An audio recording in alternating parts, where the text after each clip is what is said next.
3 विधेयक पारित हुए हैं, खास करके अपने इस क्षेत्र में, विशेष तौर से पंजाब में, थोड़ी मात्रा में हरियाणा में, इसके मामले में एक शंका, एक भ्रम का वातावरण उत्पन्न किया और उसी पर बात करने के लिए मैं आपके सामने उपस्थित हूँ।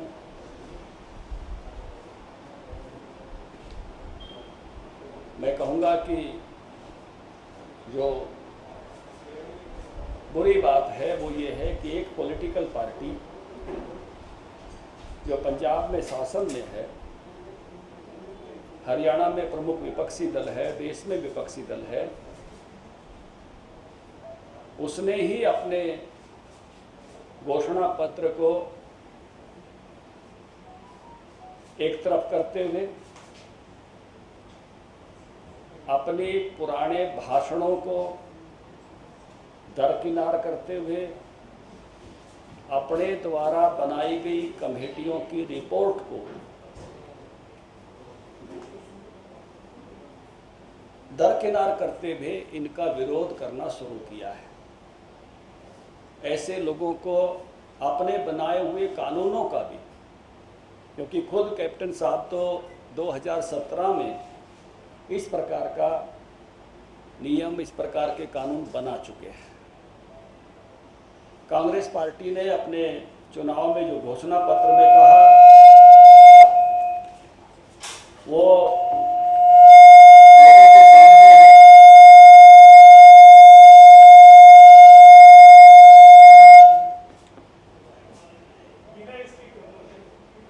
वही ज़्यादा अच्छा रहेगा, सबके माइक लगे हुए हैं।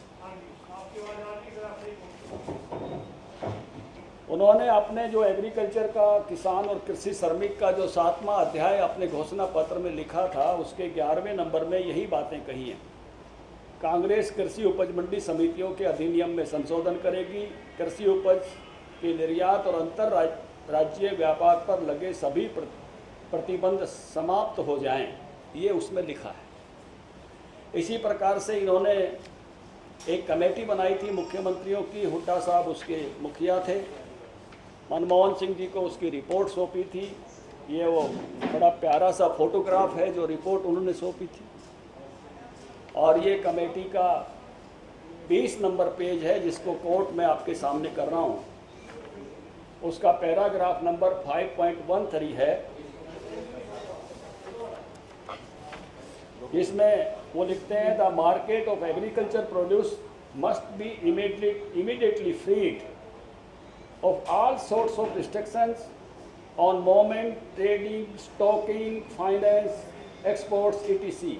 No monopoly, including that of APMC or corporate license, should be allowed to restrict the market.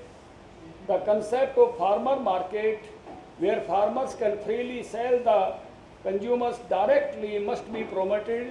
The use of essential commodity act should be made only in the times of emergency, and it must be decided to जो है in the consultation with the state governments. ये उन्होंने भी, ये Hooda committee की report है,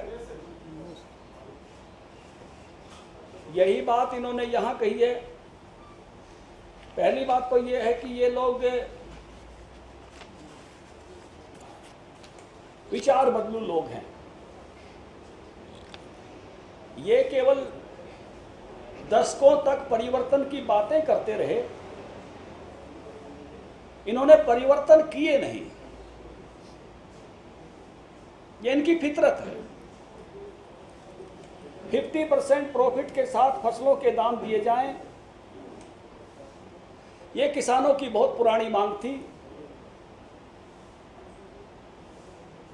लेकिन किसानों के बारे में जो सुधार होने शुरू हुए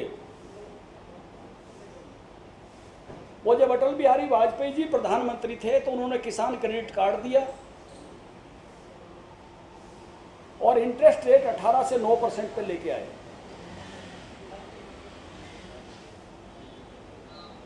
उसके बाद वो घटते घटते 4% पे आया और हमारी स्टेट में तो 0% पे आ गया।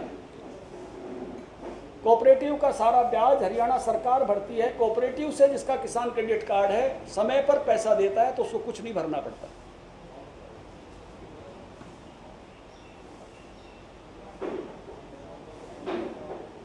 अटल बिहारी वाजपेयी जी ने ही बड़े बदलाव के लिए किसान आयोग बनाया था। सोमपाल शास्त्री उसके चेयरमैन बनाए थे। हमारी सरकार दोबारा नहीं आई। कांग्रेस पार्टी ने अपना एक कमीशन बनाया, स्वामीनाथन, MS स्वामीनाथन साहब की लीडरशिप में। और स्वामीनाथन साहब बड़े अच्छे आदमी थे।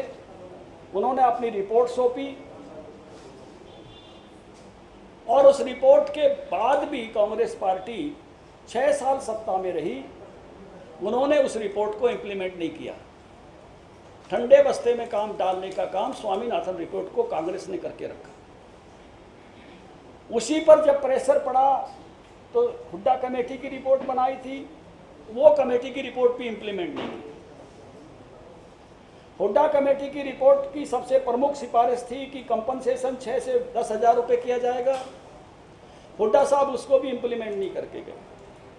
तो कांग्रेस पार्टी का चाहे ऊपर का व्यवहार हो चाहे यहाँ का व्यवहार हो, मैं तुलनात्मक दृष्टि से भी देखता हूँ। पंजाब में कांग्रेस पार्टी का शासन है, किसानों को कंपनसेशन 8,000, हरियाणा में 12,000। वहाँ गन्ने का भाव 310, यहाँ गन्ने का भाव 340। एक भी पैसा बकाया नहीं रहता। फसल बीमा इम्प्लीमेंट कर यहाँ 2600 करोड़ रुपया किसानों को दे चुके हैं, वहाँ फसल बीमे की इम्प्लीमेंटेशन नहीं। अनेक मामलों में अपने किसानों को पीछे रखना ये कांग्रेस की फितरत रही है। और अब कांग्रेस जब किसानों के पक्ष में कुछ सुधार आए हैं तो उसके बारे में भ्रम फैलाकर राजनीति कर रही है। पहला भ्रम फैलाने का काम किया कि इससे मंडी टूट जाएगी और MSP नहीं रहेगा। ये कोरी झूठ है। MSP भी रहेगा और मंडी भी रहेगी। खरीद ज्यों की त्यों होगी। ये जो 3 अध्यादेश हैं ये पूरे सिस्टम के विकल्प के रूप में नहीं हैं। ये एक थोड़े से डायरेक्ट मार्केटिंग करने वाले किसानों के लिए वैकल्पिक व्यवस्था है। लेकिन उन्होंने प्रोजेक्शन इस तरह की कि ये पूरे का विकल्प बन जाएंगे और एक झूठा बोलकर एक आंदोलन खड़ा करने का काम किया। मैं आपके माध्यम से किसान भाइयों को ये संदेश देना चाहता हूं कि अक्टूबर का माह खरीफ की फसलों के खरीद का माह है। 1 अक्टूबर से खरीद प्रारंभ होती है। हरियाणा में भी होगी, पंजाब में भी होगी। इन्होंने जानबूझकर 25 सितंबर का कार्यक्रम रखा है। अगर ये 25 अक्टूबर रखते तो इनके कार्यक्रम में कोई नहीं आता, क्योंकि 31 अक्टूबर तक तो अधिकांश खरीद हो जाती है, जिसका मेजर हिस्सा 25 अक्टूबर तक खरीद में आ जाता है, क्योंकि उस समय इनकी झूठ की पोल खुल जाती है। इसलिए मंडी व्यवस्था जो की त्यों है, MSP जो का त्यों है। रबी की फसलों के MSP घोषित कर दिए गए हैं और मोदी शासन आने के बाद 500 से लेकर 5,000 तक अलग अलग फसलों के MSP के दाम बढ़े हैं।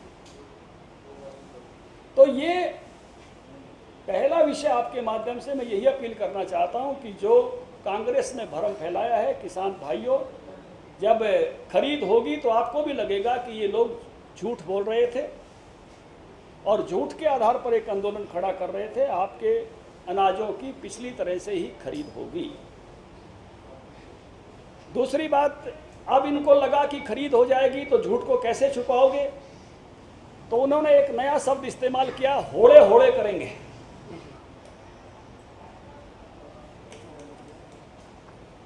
उसकी भी पोल में खोल देता हूं कि अभी 4 साल शासन में है केंद्र सरकार। हरियाणा में भी हम 4 साल हैं। 8 फसलों की खरीद तो हमने ही करनी है। आप में से सब पत्रकार साथी भी युवा हैं। उसी प्रकार से आप फसलों की खरीद होते हुए देखेंगे जैसे पहले होती रही है। उसमें कोई परिवर्तन होने वाला नहीं है। केवल और केवल किसी बात का पर्दाफाश होगा तो कांग्रेस की झूठ का होगा। और आने वाले समय में भी कमिटमेंट है कि MSP, क्योंकि हमको मालूम है कि अभी अधिकतम किसान वो मंडी जाता है और MSP पर अपनी फसल बेचता है। डायरेक्ट मार्केटिंग करने वाले मैं पूरे हरियाणा में देखता हूं तो लगभग 1 लाख के आसपास किसान हैं। 82,000 FPOs में जुड़े हैं 25 से 1,000 हमारे प्रगतिशील किसान हैं। अन्य राज्यों की स्थितियां भी ऐसी ही हैं, अभी उनकी संख्या कम है, लेकिन उनको एक रास्ता दिया गया है, उस रास्ते का विरोध नहीं करना चाहिए, वो उनकी सुविधा के लिए है। डायरेक्ट किसान मार्केट बन रही हैं, किसान डायरेक्ट बेच रहे हैं, सड़कों पर अपना सामान बेच रहे हैं, ट्रॉली में भरकर बेच रहे हैं, लोगों से एग्रीमेंट करके बेच रहे हैं, ये उनकी सुविधा के लिए है। और ये एग्रीमेंट भी बहुत ही जो उसके नियम हैं, मैं कहूँगा कि प्रो फार्मर्स हैं, किसानों का ध्यान रखते हुए बनाए हुए हैं। कोई ज़्यादा पैसे वाला व्यक्ति अधिक पैसे देकर किसी एग्रीमेंट करते हुए किसान की ज़मीन नहीं ले सकता, क्योंकि बहुत सारे भाषण में देख रहा हूँ कह रहे हैं 40 साल के लिए ले लेंगे, एक फसल से 5 सालों तक का मैक्सिमम एग्रीमेंट है, उससे लंबा एग्रीमेंट का उसमें प्रोविजन नहीं है। और उसमें ये लिखा है कि उसके बदले में कोई ज़मीन नहीं ले सकता ज़्यादा पैसे भी देता है तो, उसके बदले में कोई बंधुआ खेती नहीं करा सकता ज़्यादा पैसे देता है तो। अगर किसान की फसल किसान किसी कारण से उसकी पूर्ति नहीं कर पाता है, जो ई रजिस्ट्री का हिसाब है, तो उसको केवल लागत देनी पड़ेगी, और अगर व्यापारी अपने उससे मुकरता है तो उसको 1.5 गुना देना पड़ेगा। ये उसके नियम में ही है। और ऐसी ई रजिस्ट्री जिसकी कॉन्ट्रैक्ट खेती होगी उसका बीमा भी जरूर होगा, तो बीमा होगा तो किसान की लागत तो बीमे से ही आ जाएगी, तो उसका कोई नुकसान उसमें से होने वाला नहीं है। और क्वालिटी कंट्रोल थर्ड पार्टी के हाथ में होगा, लेने वाला क्वालिटी कंट्रोल नहीं करेगा। हमारी हर मंडी में क्वालिटी लैब लग रही है, तो ये इसके बारे में भी जो संरक्षण दिया गया है वो संरक्षण बहुत ही गजब का दिया गया है। एक और विषय पर जो है एड्रेस कर रहे हैं ये लोग कि कोर्ट में क्यों नहीं दिया, एसडीएम को क्यों दिया। कोर्ट में लंबा समय लगता है, एसडीएम के यहाँ जल्दी निर्णय हो इसलिए दिया गया है, और उसमें किसान प्रतिनिधि जोड़ने और व्यापारी के प्रतिनिधि जोड़ने का भी विधान दिया गया है, और उसमें 50,000 से 5 लाख तक के जुर्माने का अधिकार एसडीएम को दिया गया है व्यापारी पर, अगर वो उससे अपनी बात से मुकरता है तो। और उसका जल्दी निर्णय हो जाए तो अगली सुनवाई डीसी के पास दी गई है। प्रशासनिक व्यवस्था में उससे जल्दी निर्णय होते हैं कोर्ट की व्यवस्था से, इसलिए वो विधान किया गया है। तो ये सारे के सारे सिस्टम, और ये आपके लिए वैकल्पिक हैं। आपने मंडी जाना है मंडी जाएं, आपने अगर डायरेक्ट मार्केटिंग करनी है तो डायरेक्ट मार्केटिंग करें, इसकी डायरेक्ट मार्केटिंग की कोई बाध्यता नहीं है। ये अगर आप अवसर लेना चाहते हो अपने सामान से, क्योंकि एक अध्ययन है, इसके अध्ययन में भी आया है, एक सामान्य बात चलती है कि किसान जितना 6 महीने में कमाता है, व्यापारी उतना 6 दिन में कमाता है। तो वो 6 दिन और 6 महीने वाला जुड़ जाए तो किसान के पास ज़्यादा पैसे हो सकते हैं। तो ये सारी बातें किसानों के पक्ष की हैं, और आंदोलन का आधार केवल और कोई भ्रम है। जब चीज़ें धरातल पर खरीद की अपने आप उतरेंगी तो ये इसकी भी समाप्ति होगी। मैं आपके माध्यम से अपील करना चाहता हूँ कि ये देश अपना है, इस देश के किसान सबसे महत्वपूर्ण हैं, और ये पहली ऐसी सरकार है जिसने स्वामीनाथन कमीशन की सिफारिश मानते हुए A2+FL के आधार पर फसलों के दाम दिए हैं। ये पहले ऐसे प्रधानमंत्री है जिसने किसान सम्मान निधि देते हुए किसानों के खाते में 6,000 रुपये डायरेक्ट दिए। कभी कांग्रेस पार्टी की किसी पर सरकार ने कभी ऐसा नहीं किया, ना ही कि लागत आयोग की सिफारिशों को मानते हुए उस प्रकार का MSP दिया, और ना ही इस प्रकार से जोखिम फ्री जो करने का काम किया, कंपनसेशन बढ़ाकर फसल बीमा देकर इस प्रकार से किसान को जोखिम फ्री करने का काम भी नहीं किया। और जितनी उदारता के साथ, मैं शब्द इस्तेमाल कर रहा हूँ, PSS स्कीम के तहत, प्राइस स्टेबलाइजेशन स्कीम के तहत केंद्र सरकार हम लोगों को बाजरा, ये क्या सरसों खरीदने में, सूरजमुखी खरीदने में मदद करती है, जिसके कारण से हम सारी सूरजमुखी, सारी सरसों खरीद पाते हैं। अन्य राज्य सरकारें भी उसी प्रकार से अगर अपना उसमें पहल करती हैं तो निश्चित रूप से अपने किसानों को लाभ दे सकती हैं। तो गन्ना किसानों को भी जो मैंने रेट की बात की, जो FRP और SAP का जो फ़र्क है, जो स्टेट का प्राइस है वो SAP है, केंद्र का FRP है, उसका गैप जो है, किसानों को अच्छा दाम मिले, हरियाणा में हमारी सरकार देती है। इसलिए हम 340 पर उसको ले जा पाए। तो ये सारे के सारे कदम किसानों के हित में हैं और इससे पहले इतने अच्छे कदम कभी नहीं उठाए गए। और ये जो अभी का कदम उठाया है ये भी प्रगतिशील एफपीओज फार्मर्स के हक में है और सामान्य किसान के लिए भी एक विकल्प है, चाहे तो ले सकता है, नहीं तो मंडी की व्यवस्था वैसे की वैसी जारी रहेगी। ये बातचीत आज आप तक के माध्यम से सभी किसानों तक, सभी लोगों तक पहुंचाने के लिए मैं आपके बीच में उपस्थित हुआ हूँ। आपके कोई सवाल है तो पूछिए। कल भारत बंद का आह्वान किया कुछ संगठनों ने, तो क्या आप कहेंगे उसमें कुछ किसान संगठन है, कुछ और लोग हैं, क्या रिएक्शन आपका है, क्या तैयारी है सरकार के लिए? देखिए, मेरी अपील यही है कि आप खरीद के लिए कह रहे हैं, मैं कह रहा हूं कि खरीद 1 अक्टूबर से 31 अक्टूबर तक सारे इलाकों में जहां होती है सब जगह होगी। इसलिए आप धैर्य के साथ खरीद की जो है प्रतीक्षा करें, उसी तरह से होने वाली है। हमने हरियाणा में तो अपने पार्टी पदाधिकारियों की ड्यूटी लगाई है, मार्केट कमेटी के जो हमारे चेयरमैन वाइस चेयरमैन थे उनकी ड्यूटी लगाई है, और उसके साथ साथ हमने सरकार से भी आग्रह किया है मुख्यमंत्री जी से कि आप बड़े अधिकारियों की ड्यूटी लगाएं कि बाजरे और धान का एक एक दाना खरीदा जाए। जो व्यापारी भाइयों की शंका थी उसमें भी हमने कपास और बासमती की जो है वो मार्केट फीस कम कर दी है, जो कि सरकारी जो खरीद होती है उस पर तो मार्केट फीस परचेजर देता है, केंद्र सरकार से हमको एक आमदनी होती है, लेकिन जो यहाँ के परचेजर ने देनी है उसको हमने आधा % करके 1% कर दिया है। तो अपनी आमदनी को भी कम करने में, जिससे कि व्यापारी भाइयों की भी जो मांग थी वो पूरी की, उनको उसी प्रकार से सुविधा हो, क्योंकि इन्हीं फसलों पर जिन पर हमने कम की है उनकी मार्केट फीस बाहर शून्य हो गई है।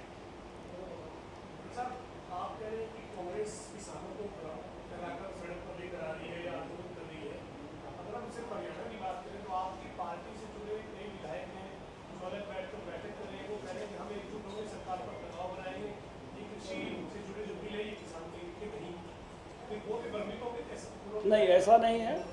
देखिए, आज सुबह ही परमेंद्र ढुल जी, बलवान सिंह दौलतपुरिया दोनों मेरे साथ थे नाश्ते पर, और उन्होंने इस विषय पर, सारे विषयों पर मेरे से बात की है, और वो पूरी तरह से इस बात से सहमत हैं कि ये जो विधेयक हैं ये किसानों के भले में है। और खरीद, जैसे मैं कह रहा हूँ कि आप खरीद होगी, आप भी मंडियों में जाएं, मैंने आग्रह किया है उनसे, और खरीद अच्छे से हो इसकी देखरेख करें। तो क्या ये जो नियुक्तियां होनी है उस संबंध में भी आपसे कोई चर्चा करते हैं तो बोर्ड निगमों या कोई और मामला है? देखिए, राजनीति में चर्चा सारी की सारी मीडिया में हम पहले नहीं बताते हैं, कुछ चर्चाएं होने के बाद बताते हैं। इकट्ठा होने की क्या जरूरत आ गई? हाँ, आज जो है मुख्य विषय जिस पर चर्चा है उस पर आपका कोई और विषय है तो जरूर आप बताएं।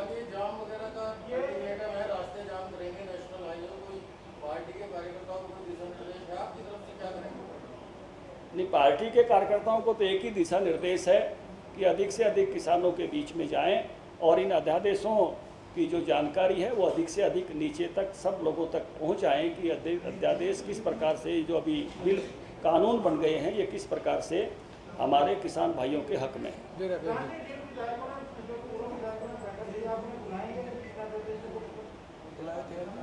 आपने सुना नहीं, मैं वो बात का उत्तर दे चुका हूँ। आपके बात करने के बाद से तो उन्होंने कहा कि जो है इस बात को लेकर मुख्यमंत्री को सुनना चाहता ताकि क्लैरिटी हो। मैं बता रहा हूँ ना, मेरे साथ उनकी मुलाकात हुई, उसकी बातचीत मैंने आपके सामने रखी।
देखिए, किसान के रूप में भी जो आए थे वो आपने देख लिए थे, फोटो आ गई थी, किस किस के साथ फोटो थी, सबकी फ़ोटो आ जाएगी, ये बहुत पहचाने जाएंगे। और जो विरोध कर रहे हैं वो भी किनके साथ उनके फ़ोटो हैं, उन्होंने भी चुनाव लड़े हैं, कौन सी पार्टी में थे, आपको सबकी जानकारी है। ऑल आर पॉलिटिकल मैन जो इसमें आगे आ रहे हैं वो सब पॉलिटिकल आदमी। आप जानते हो कांग्रेस तो सीधे सीधे मुख्यालयों पर गई है, झंडे लेकर आई थी। कांग्रेस ने कोई इस बात को छुपाया नहीं है। कांग्रेस विचार बदलू पार्टी है, किसानों के भले में कुछ परिवर्तन करती नहीं है और केवल परसेप्शन के आधार पर। लेकिन अब लोग जागरूक हो गए हैं, हर बात नीचे तक जाती है, जानकारी नीचे तक जाती है और इसलिए कांग्रेस पार्टी सिकुड़ती जा रही है। एक सदी पुरानी पार्टी का इस प्रकार का वैचारिक दिवालियापन होगा ऐसा मैंने कभी अंदेशा नहीं लिया था। हम कांग्रेस के नेताओं को, कितने बड़े बड़े लोग कांग्रेस में, गांधी जी, नेताजी सुभाष चंद्र बोस, सरदार पटेल, कैसी कैसी पर्सनैलिटीज़ थी, लेकिन आज पार्लियामेंट में कपिल सिब्बल कुछ बोलते हैं, राहुल के सामने माकन जी का भाषण आ रहा है, घोषणा पत्र आ रहा है, 5 मुख्यमंत्रियों की कमेटी की रिपोर्ट आ रही है और फिर मुकर जाते हैं। ऐसे कांग्रेसियों के बारे में हमने कभी सोचा न था। तो ये जो इनकी हालत है ये वास्तव में बहुत दयनीय है।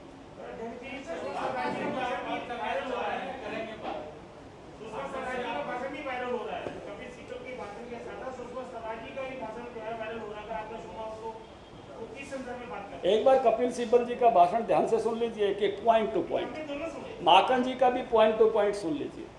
और घोषणा पत्र मैंने आपको दिखा दिया है। हुड्डा कमेटी की रिपोर्ट का पैरा नंबर 5.13 20 पेज पर दिखा दिया है। मुझे लगता है कि आपके माध्यम से बहुत अच्छी जानकारी ये जाएगी और निश्चित रूप से किसानों तक ठीक बात पहुंचेगी, लोगों तक ठीक बात पहुंचेगी। मीडिया ने जैसे कोरोना में बहुत अच्छी भूमिका निभाई है, मुझे लगता है कि इस सत्य को पहुंचाने में भी आपकी बहुत महती भूमिका होगी। बहुत बहुत धन्यवाद। सभी साथियों का धन्यवाद।